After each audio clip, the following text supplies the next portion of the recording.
Hello there and welcome. This is Mikhail or Michael speaking, and as always, before the video starts, I want to express my eternal gratitude towards those who decided to support me financially, be it through Patreon, PayPal, or Super Thanks. I really appreciate your generosity, so thank you friends, and have a blessed day. Now, today's video I will start with the city of Bakhmut, or as Russians call it, Artyomovsk, where what would seem to be out of nowhere, Russians had started massive offensive operations all across this front, starting from the settlements of Ozernikivka and Kurdyumivka, all the way to the settlements of Mykolaievka and Yakovlevka. First, let's discuss the situation on the southern flank, where as a result of successful offensive operations and attacks in the general direction of Ukrainian-controlled settlement of Klishchiivka, Russians were able to advance and retake some of the previously lost positions. Here you can see that depicted on this picture. With this recent territorial gain, the very outskirts of Klishchiivka became a gray zone, and some of the more bolder Russian reports suggest that Russians re-entered Klishchiivka and initiated the fighting for it. Russian attacks were also reported around the settlement of Andriivka, and the report suggests that Russians were able to advance here and even kick Ukrainians out of the settlement. However, those reports are in small numbers and might not be true at all. In any case, if that's what's happening, I'm sure we will soon get the update that prove those reports.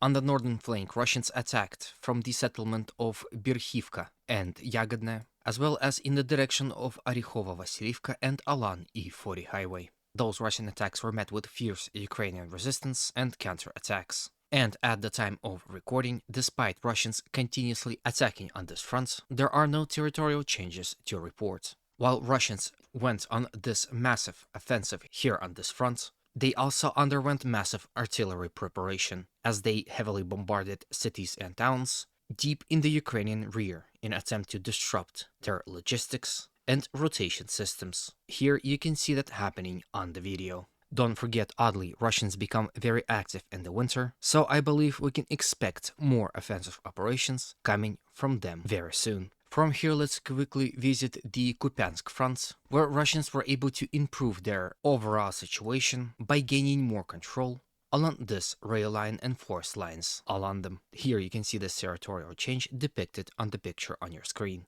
Now, this doesn't necessarily mean that the Russians will use this to attack in the general direction of the small village of Krokhmalne, but as you can see, there is an important road right in front of it, so perhaps this sector right here will become a secondary objective for the Russian forces located in this area. Then from here, let's move all the way to the Avdiivka settlement and discuss the situation there as well. First, it is important to note that the Russians continued their offensive operation from the settlement of Vodyane in the direction of Severne, and from the settlement of Apitne and Spartak in the direction of Avdiivka itself, continued fighting within Vodyane settlement and in the direction of Pervomaisky along the E50 highway, but despite all attempts and efforts, were unable to advance as of right now. The situation on the northern flank of Avdiivka seems more brighter for the Russian side. If you remember, yesterday I reported of a Russian attack that took place along these fields, in which Russian tanks were advancing in the direction of this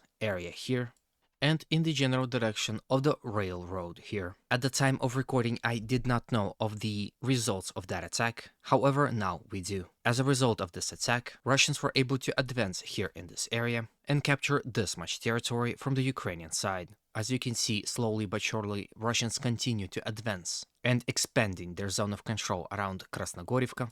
Russians also attacked in the general direction of the village of Stepove across the rail lines.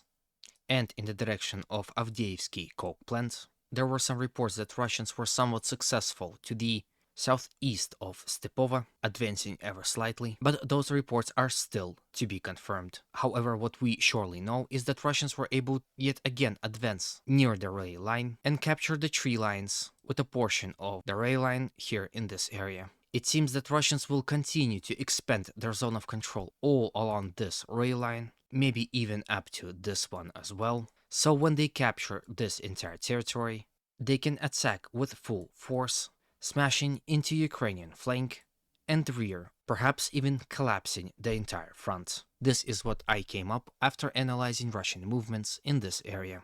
Attacking on the wider front would help Russians greatly, as they won't be forced to concentrate or even over-concentrate some of their troops, disperse them, and make them a harder target for Ukrainian artillery and ATGM crews. And anyway, as always, if you agree or disagree with me or want to add something else, there is a comment section for that where you are welcome to express your opinions.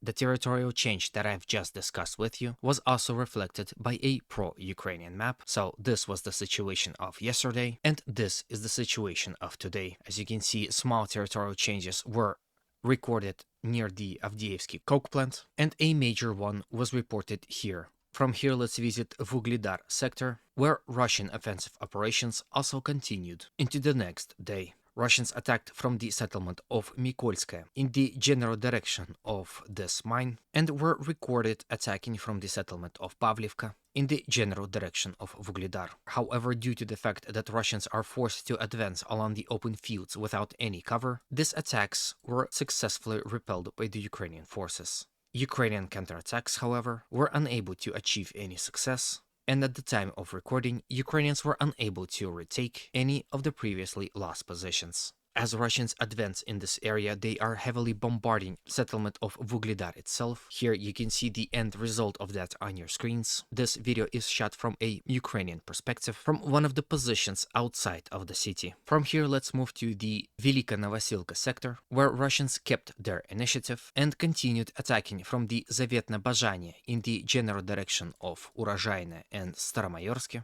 as well as from the settlement of Priutne in the direction of Rivnopol, Novodarivka, and Livadne. Although there are no territorial changes to report as of right now, Russian sources claim that the intensity of fighting is slowly increasing, and if the trend continues, we are soon to expect more Russian territorial gains in this particular portion of the front. From here, let's move to the Zaporozhian sector, or to be more specific, Rabotina-Verbovo villages, where in the last few days Ukrainians continuously attacked all across the front in attempt to expand their zone of control around village of Rabotina and finally enter the settlement of Verbovo. Ukrainian attacks in the direction of Novoprokopivka and Kampani were mostly repelled by the Russians, while Ukrainian attacks in the direction of Verbovo achieved some success. Here you can see that depicted on this picture. As you can see, Ukrainians were able to capture a portion of main Russian trench, as well as advance to the north of the trench within those force lines. Then from here let's visit Kherson Oblast, where the situation continues to develop. First, let's touch the Krynki settlements, where although Ukrainians were unable to advance in the last few days, they were able to significantly entrench themselves within this portion of the city. Not only that, as a result of successful transferring operations across the Dnieper River, they increase the amount of soldiers and go as far as to transport some of the armored pieces into this recently established bridgehead. Here you can see the picture of that happening. Despite Russians desperately trying to reverse this situation, they are to this day unable to do so, and this whole thing looks more serious and serious for the Russian forces. Same could be said about recent Ukrainian landing near Pitstepne, where Ukrainians were not only able to secure their control over this area, but also advance ever slightly, and some of the recent geolocated footage shows Russians bombarding recently established Ukrainian strongholds and trenchworks systems.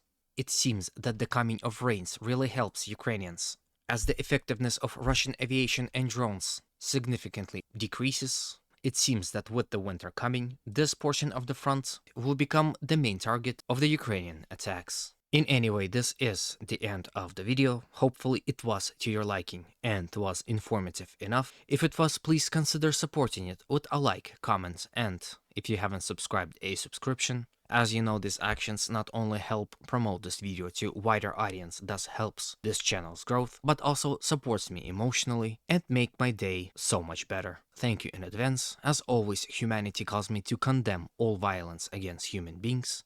Have a good day, and always remember, Russia will be free and great.